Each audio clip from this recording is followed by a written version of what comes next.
Bonjour tout le monde, aujourd'hui on se retrouve pour une nouvelle vidéo d'analyse hebdo sur le chart du Bitcoin. Comme chaque semaine on va analyser le graphique du BTC et ça tombe bien parce que cette semaine il y a eu énormément de news qui sont tombées. Donc ça a été une semaine de dingue sur les cryptos, notamment avec l'investiture de Donald Trump. Il y a énormément de news bullish qui sont tombées. On va voir ça justement dans la vidéo, on va faire le récap un peu de tout ce qui s'est passé cette semaine.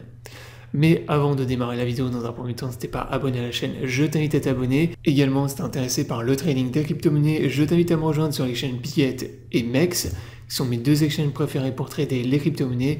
Si t'es pas inscrit, tu as tous les liens dans la description sous la vidéo. Ces liens te permettent d'avoir accès à un bonus lors de ton premier dépôt, ainsi que des réductions sur tes frais de trading, donc profites-en. Maintenant, on démarre la vidéo. Donc dans un premier temps, on va aller faire un tour sur mon compte X. Également, si tu m'as pas encore follow sur X, je t'invite à le faire. Je te partage pas mal de news, d'analyse autour du monde des crypto-monnaies. Et ça tombe bien parce que cette semaine, je t'ai partagé pas mal de choses. Donc on va revoir ça justement, tout ce que je t'ai partagé cette semaine. Donc déjà, le week-end dernier, je vous ai prévenu par rapport à Trump qui a lancé son memecoin officiel, donc le Trump. Et donc c'est un memecoin sur la blockchain Solana et qui bien évidemment a explosé dès son lancement.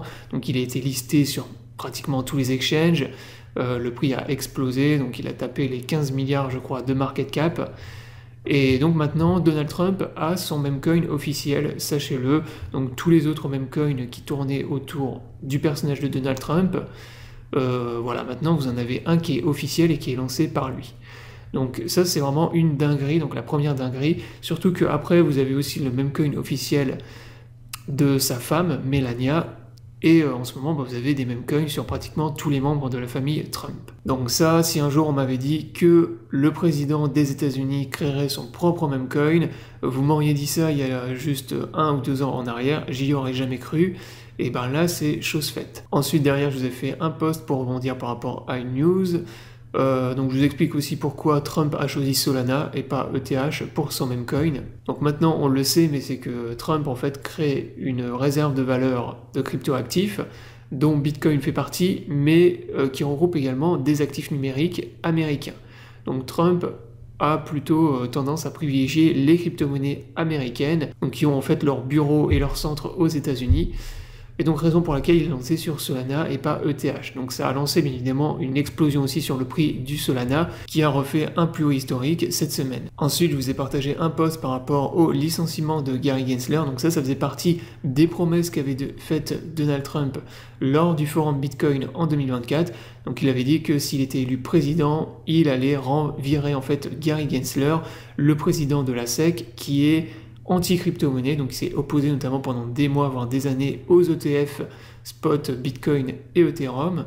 Et donc là, c'est chose faite, dès le premier jour d'investiture, il a été licencié et remplacé par un pro-Bitcoin. Donc là maintenant, vous avez tout un gouvernement en fait américain, que ce soit Trump ou même les gens qui l'entourent, le président de la SEC maintenant, qui sont pro-Bitcoin et qui sont en train de mettre en place un cadre juridique pour favoriser les crypto-monnaies et l'adoption en masse des crypto-monnaies. Donc ça, bien évidemment, tout ça, c'est des news qui sont hyper bullish.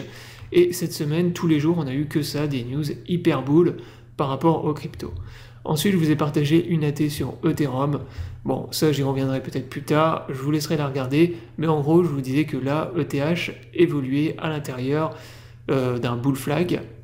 Donc, ce qui pour l'instant est toujours le cas, on n'a pas vraiment cassé le bull flag, on évolue toujours à l'intérieur, et que pour repartir bull, il fallait également réussir à casser la résistance que je vous ai donnée sur le chart. Donc ça, je vous laisserai regarder l'analyse plus en détail sur mon compte X.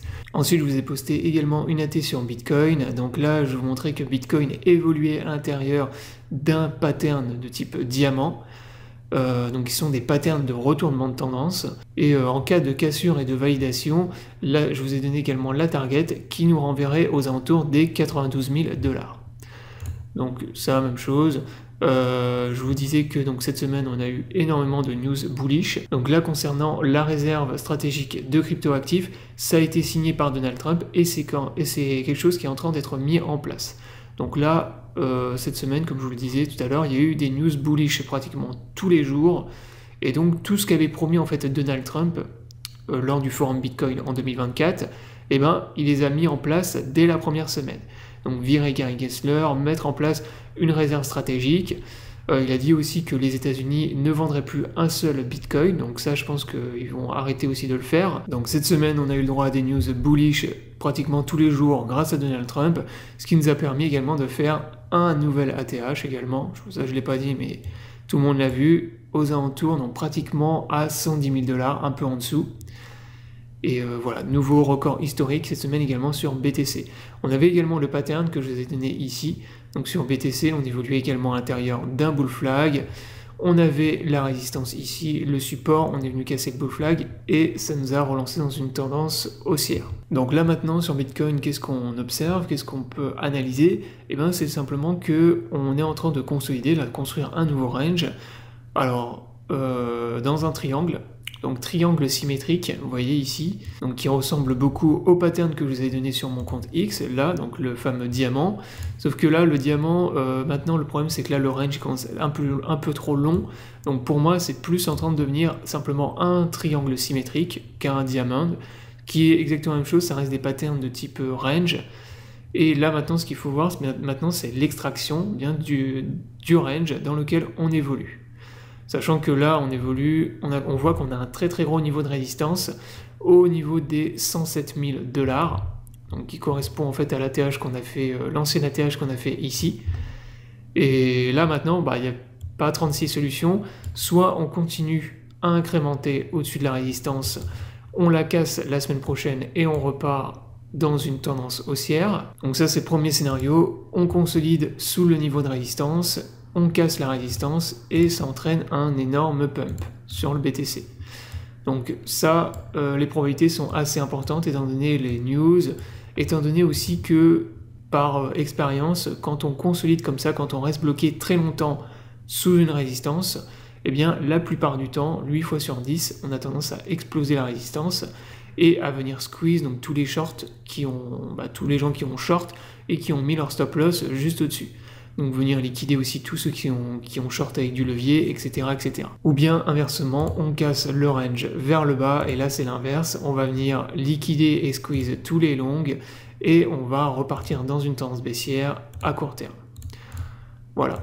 Gardez à l'esprit également par rapport à toutes les news qui sont tombées cette semaine, que c'est des news qui vont avoir un impact sur, bien sûr sur le Bitcoin et les crypto-monnaies, mais plutôt sur le moyen terme, long terme. C'est-à-dire que là, pour l'instant, tout a été signé, mais c'est pas encore mis en place. C'est-à-dire que c'est en train d'être mis en place, la réserve stratégique, toutes ces choses-là, c'est des choses qui doivent être votées ensuite, donc ça peut prendre des semaines, des mois, voire même plus, avant d'être mis en place, mais en tout cas, c'est des choses maintenant qui sont actées, qui vont être lancées, et c'est la raison pour laquelle il ne faut pas non plus FOMO par rapport à toutes ces news. Il n'est pas impossible qu'on ait un retracement sur BTC à court terme. Ça reste des news qui sont hyper bullish, mais sur le moyen terme, long terme. Donc voilà, j'espère que la vidéo vous aura plu. Je vous invite à vous abonner à la chaîne pour ne pas rater les prochaines vidéos. Je vous souhaite à tous une bonne journée et à bientôt pour une prochaine vidéo.